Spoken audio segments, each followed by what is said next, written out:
J'espère que vous allez bien, j'espère que vous vous portez bien. Vous nous connaissez Algérie Park, nous n'avons pas de clan. Nous défendons l'intérêt général de l'Algérie, pour laquelle nous avons fait d'ailleurs beaucoup de sacrifices sur le plan personnel comme professionnel. Vous connaissez nos orientations, nos valeurs et notre vision à la fois du présent et du futur de l'Algérie. Nous sommes pour une Algérie plurielle, l'Algérie moderne, l'Algérie du progrès, de la croissance économique, de la prospérité, de la sécurité, de la stabilité, de l'émergence. Une Algérie qui devrait retrouver sa véritable place sur la scène internationale, à la fois d'un pays émergent, sur la voie de la prospérité, influent et leader du continent africain et de la région du monde arabe et Moyen-Orient. J'ai longtemps réfléchi avant de faire cette vidéo. J'ai longtemps réfléchi parce que je voulais parler au cœur. Je voulais adresser un message pour interpeller Monsieur Abdelmajid Tebboune. Je voulais lui parler directement parce que je n'aime pas l'hypocrisie. Je n'aime pas le langage à deux vitesses. Je n'aime pas la lâcheté. Je n'aime... Il y en a marre de l'hypocrisie. Je crois que l'avenir de l'Algérie est si précieux, si important. La situation actuelle, elle est si compliquée. Nous sommes confrontés à des risques, à des dangers aussi imminents, et que les générations futures vont certainement nous questionner et nous responsabiliser sur ce que nous allons leur léguer comme pays. Quelle Algérie allons-nous laisser à nos enfants, nos petits-enfants?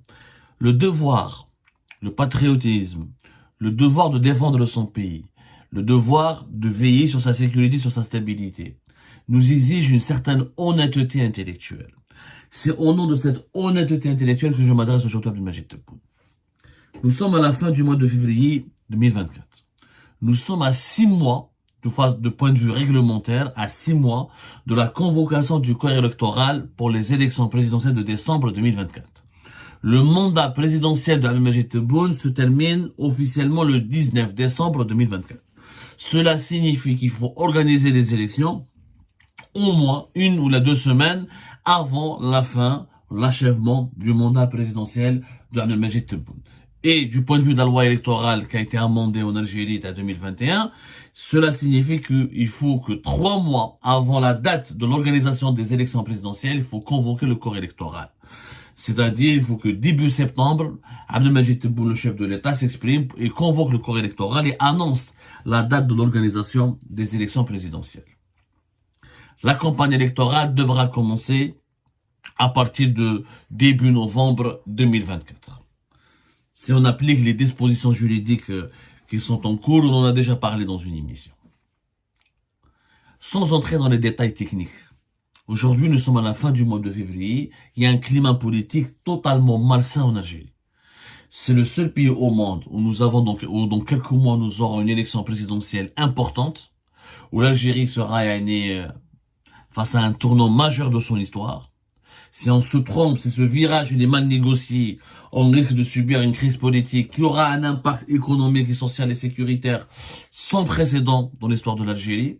Nous évoluons dans un environnement géopolitique hyper dangereux, avec des conflits, des foyers de tension qui entourent notre territoire national, dans un monde de crise, dans un monde en perpétuelle mutation, dans un monde que ce soit sur le plan sanitaire, économique ou la technologique et militaire est en train de changer radicalement.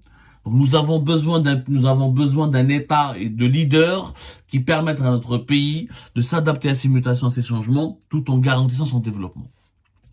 À la lumière de toutes les données géopolitiques, diplomatiques, économiques et sociales, ou la socio-démographique, je crois que le meilleur choix que Abdelmajid Tebboune pourrait faire, par patriotisme, par amour pour l'Algérie, et par défense de l'intérêt général dans notre pays, le meilleur choix qu'Abdelmajid Tebboune pourrait faire, c'est d'annoncer dès maintenant qu'il ne briguera pas un deuxième mandat.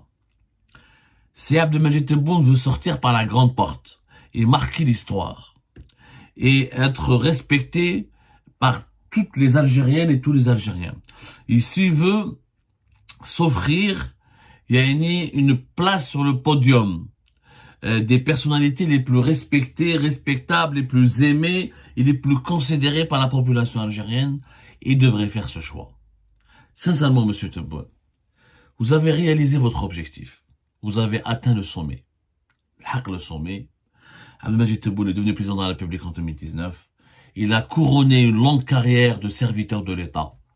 Qu'on soit d'accord avec lui ou pas, qu'on l'aime ou pas, qu'on le déteste ou qu'on l'aime, qu'on soit son partisan ou là qu'on soit son adversaire. On ne peut pas reconnaître, on ne peut que reconnaître, on ne peut pas ne pas reconnaître, plutôt, Abdelmadjid Tebboune le mérite d'avoir accompli ou la couronné, terminé sa carrière au sommet de l'État.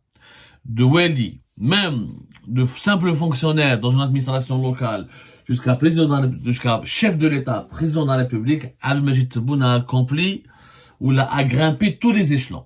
Il a accompli, il a passé ou l'a surmonté ou l'a réussi tous les examens. Il est devenu président. Il a fait un premier mandat. Il a essayé. Je ne peux pas remettre en cause les intentions d'Abdelmadjid Tebboune. Je peux remettre en cause ses actions. Il a essayé. Il a pensé ou il a cru faire de son mieux pour l'Algérie. Il a voulu apporter une dynamique en Algérie. De mon point de vue, il a échoué. Peut-être que ses partisans pourront avoir une autre vision, mais il y a les faits. Les faits sont têtus. Et les chiffres sont encore plus têtus. Nous avons une croissance économique très faible. Nous n'avons pas inauguré un grand projet depuis 2019. Le 25 février, Abdelmadjid Tebboune a inauguré officiellement la grande mosquée d'Alger, qui a été réalisée par le régime de Bouteflika et qui a été déjà première fois inaugurée en 2020. Il n'y a aucun mérite pour le régime de Tebboune d'inaugurer un projet dont il n'est même pas, dont il n'est même pas le responsable et dont il n'est même pas à l'origine de ce projet. Il n'a aucun mérite. La grande mosquée d'Alger, c'est Abdelaziz Bouteflika. C'est le régime de Bouteflika. Chefna, auparavant, le 22 février, un poste frontalier avec les Mauritaniens qui a été déjà inauguré et lancé par le régime Bouteflika à l'époque de Nordine Bedoui, ministre de l'Intérieur en 2018.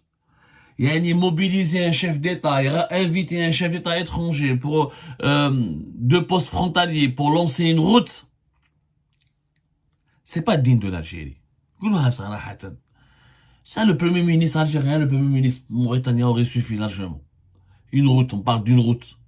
Et je mets à Nes construisent des nouvelles capitales. Des gens sont en train de lancer des pays, lancent des usines de véhicules électriques.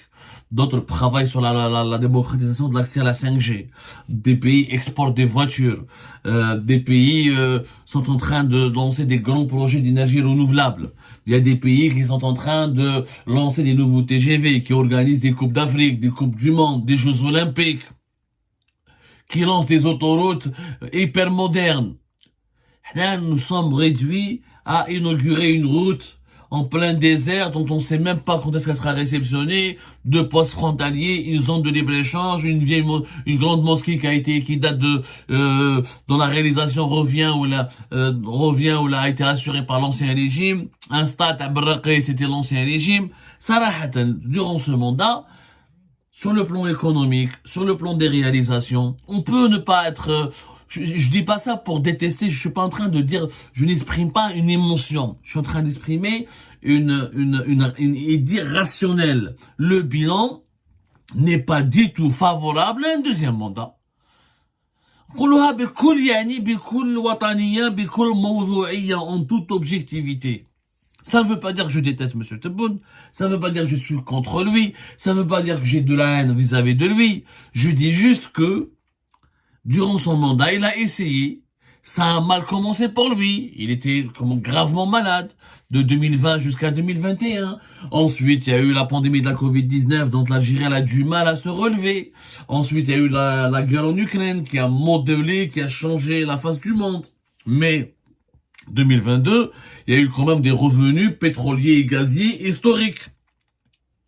Depuis 2014, depuis 2016, l'Algérie, en tout cas, n'a jamais gagné autant d'argent grâce à son pétrole et son gaz en 2022. Mais il n'y a pas eu de dynamique. Nous avons eu, l'inflation n'a jamais été aussi élevée dans l'histoire de l'Algérie. Nous avons une inflation à 2 chiffres qui a commencé bien avant la guerre en Ukraine, depuis 2021 jusqu'à 2024, jusqu'à ce début d'année 2024. Les Algériennes et les Algériens subissent une cherté de la vie, une inflation galopante parmi les plus élevées de la région et du continent africain. Et même une inflation beaucoup plus élevée que beaucoup de pays européens qui sont impliqués ou touchés directement par la guerre en Ukraine. Le bilan, il est là sous nos yeux. Et puis, il y a l'âge de M. Tebboune. 78 ans. 5 années supplémentaires, ça veut dire qu'Abdelmajid Tebboune devra être âgé de 83 ans. Ou chef Abdelmajid Tebboune, ça se voit qu'il est malade. C'est un homme âgé, malade. Je le dis avec beaucoup de respect, beaucoup de considération. Il peut pas donner plus que ce qu'il peut fournir. À un moment donné, un être humain doit savoir dire stop. Notamment quand son physique, quand son corps, quand sa santé ne peut pas lui permettre d'aller plus loin d'une certaine étape. Abdelmajid Tebboune a déjà une maladie personnelle que je ne veux pas révéler, dont je n'ai pas envie de parler. Ça concerne sa vie personnelle, son intimité, sa famille et ses proches. Je respecte cela. À cela, il faut rajouter les conséquences de la Covid-19. Les formes, les symptômes les plus graves de la Covid-19 ont quand même aggravé l'état de santé de Tebboune. Et ça va le marquer à vie. Cette période de convalescence et d'hospitalisation et de soins intensifs en Allemagne de pratiquement 6 mois, de plus de 80 jours. Je rappelle qu'Abdelmajid Tebboune avait battu le record du nombre de jours d'hospitalisation à l'étranger de Abdelaziz Bouteflika en 2013, entre 2020 et 2021. L'opération qu'il avait réalisée au niveau de son pied, ça a laissé des séquelles graves. On a vu en Mauritanie, on a vu à la grande mosquée d'Alger, Abdelmajid Tebboune marche très doucement, lentement. Il gère sa maladie. C'est courageux de sa part. C'est courageux. Il faudrait peut-être lui rendre hommage d'avoir accepté de rester, d'essayer en tout cas, d'essayer de gérer à la fois sa santé et de gérer à la fois les affaires de l'État. C'est hyper compliqué. Naturellement, il y a un staff médical qui l'entoure. Mais les meilleurs médecins du monde ne peuvent pas remplacer le corps d'un malade, ni le mental d'un malade. Je suis en train de marcher sur des œufs. Vous l'avez bien remarqué. J'essaie d'adresser ce message et de parler de la manière la plus respectueuse pour qu'on ne dise pas que j'ai envie de brusquer. J'ai pas envie de brusquer. J'ai pas envie d'offenser. Je n'ai pas envie de blesser. J'ai envie d'interpeller, de sensibiliser, d'alerter. L'Algérie, ses défis, la charge de travail qu'attend un président de la République, on a un chef d'État, nécessite un président plus jeune, un président en meilleur état de santé, un président plus frais, un président capable de fournir davantage d'efforts et de travail et de faire preuve de dynamisme et d'une énergie que M. Tebboune ne peut pas fournir à l'âge de 80 ans, 81 ans, 82 ans. On ne peut pas. Et ce message, je le dis dans l'intérêt de M. Tebboune. À un moment donné, M. Tebboune devrait penser à lui-même, à poursuivre ses soins, ses traitements, à sa famille. Il est grand-père, il est père, et c'est un époux. Les proches, il faut se mettre à la place de sa famille. Ils ont envie de profiter de leur père, de leur grand-père.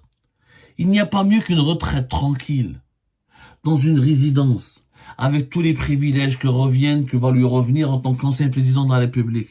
Et en acceptant de sortir et de ne pas faire un deuxième mandat, il permettra à l'Algérie de connaître une véritable élection présidentielle transparente, parce que depuis la première élection présidentielle pluraliste de 1995, nous n'avons jamais eu de suspense. Même en 2019, le régime algérien a voulu créer une sorte de suspense entre Milhoub et Tebboune, mais tout le monde s'était douté que Tebboune était le préféré de Gaïd Salah et Abdelmajid Tebboune a remporté les élections. Aujourd'hui, il n'y a plus de débat.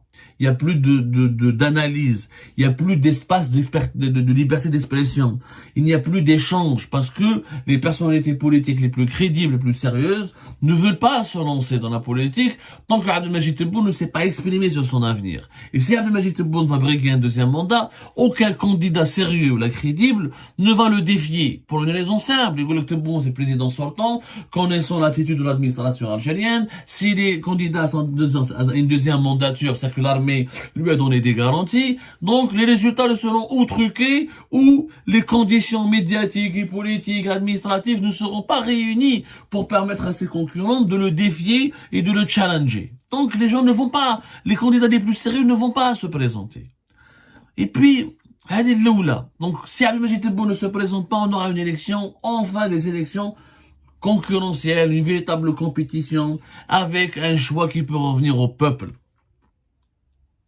Et la possibilité d'organiser une élection réellement crédible. Est-ce que Abdelmajid Tebboune pourrait faire campagne dans l'état actuel de sa santé, à son âge avancé? Est-ce qu'il peut parcourir tout le pays? Ou là, est-ce qu'il va envoyer des Kima Bouteflika? Il va des directeurs de campagne, un premier ministre, des ministres pour parler à sa place. Et puis, est-ce que Tebboune ne devrait pas méditer l'exemple de Bouteflika? Abdelaziz Bouteflika, il s'est accroché au pouvoir. On a bien vu comment il a fini.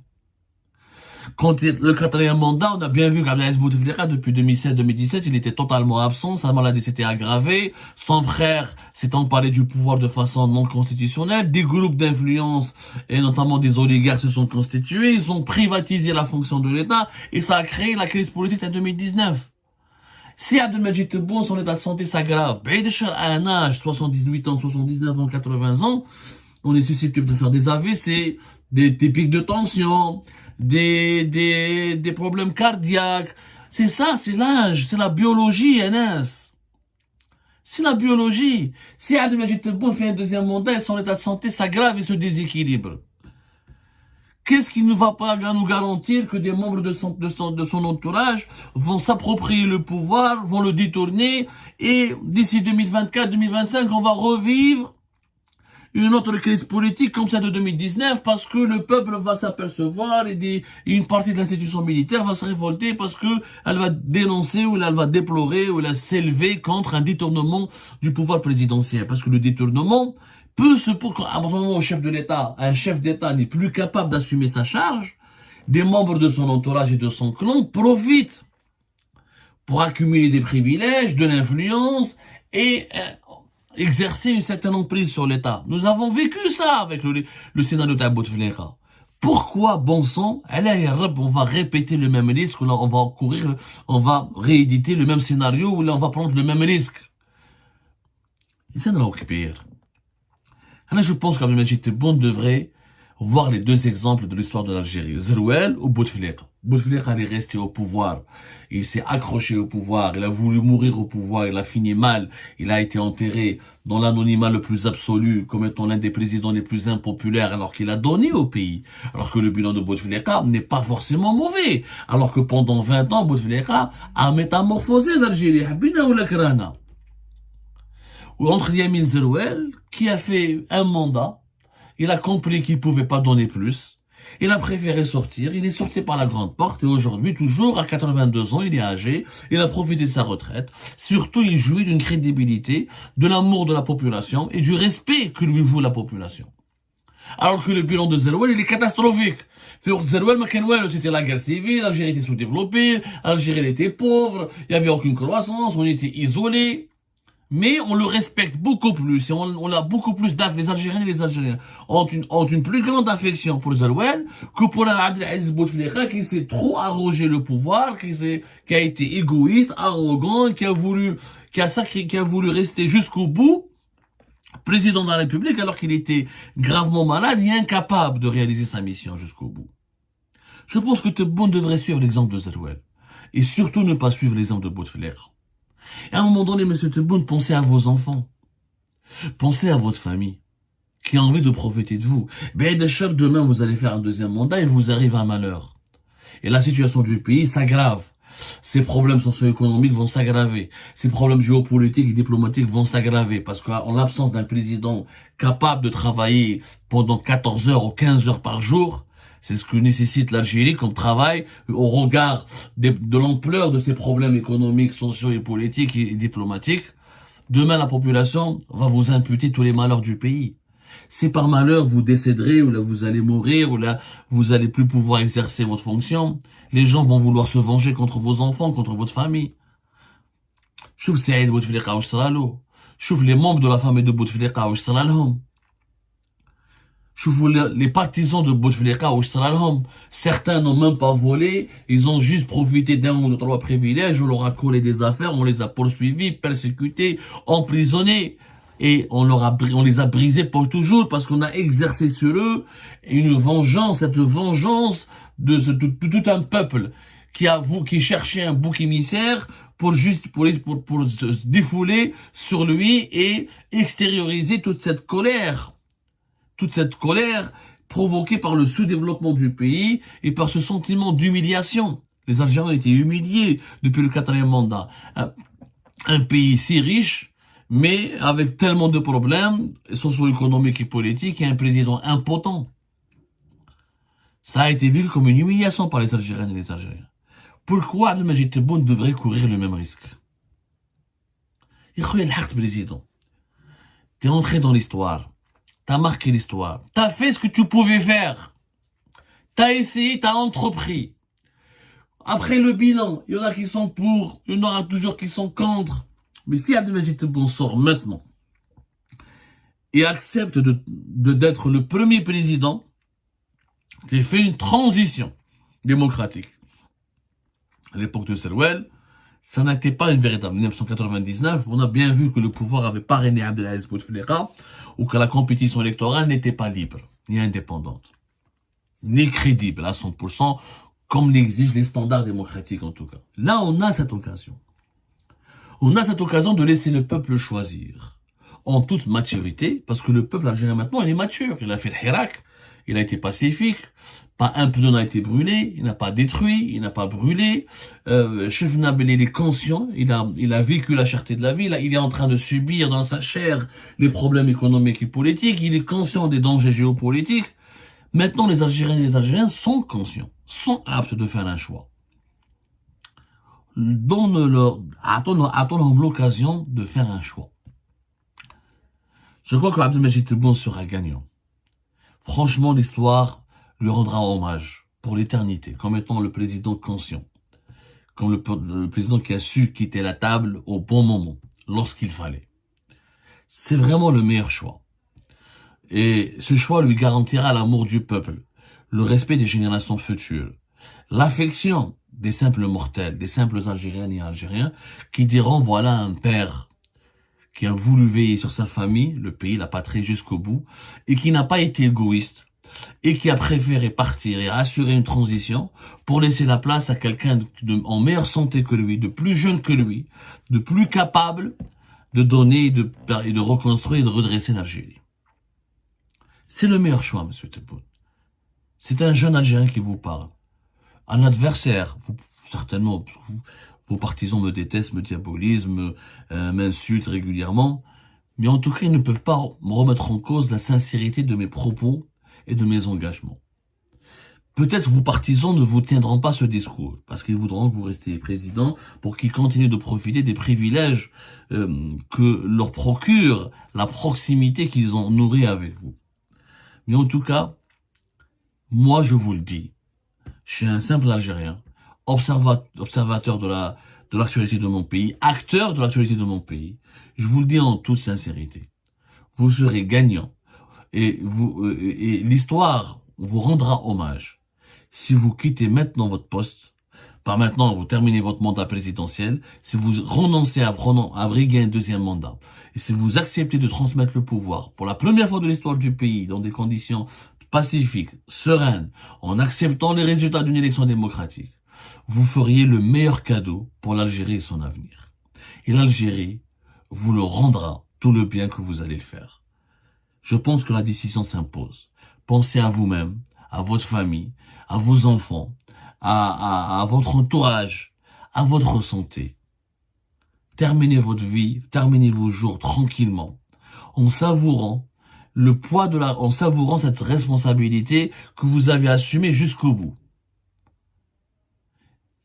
Ne faites pas l'erreur de Abdelaziz Bouteflika. Ne vous accrochez pas à un pouvoir qui n'est pas éternel, qui est illusoire, et qui pourrait aggraver ensuite votre problème de santé, et qui pourrait ensuite procurer à vos enfants, ou là à vos proches et à votre famille, les pires malheurs de ce que l'Algérie pourrait subir lorsque vous ne serez pas capable de la redresser comme il faut, parce que vous n'auriez pas ni l'état de santé, ni les conditions psychologiques ou physiques qui permettront d'accomplir votre tâche de président de la République. J'espère que ce message sera écouté à sa juste valeur, bien compris. C'est le message d'un enfant à un père, d'un Algérien à son président, d'un patriote à son chef d'État.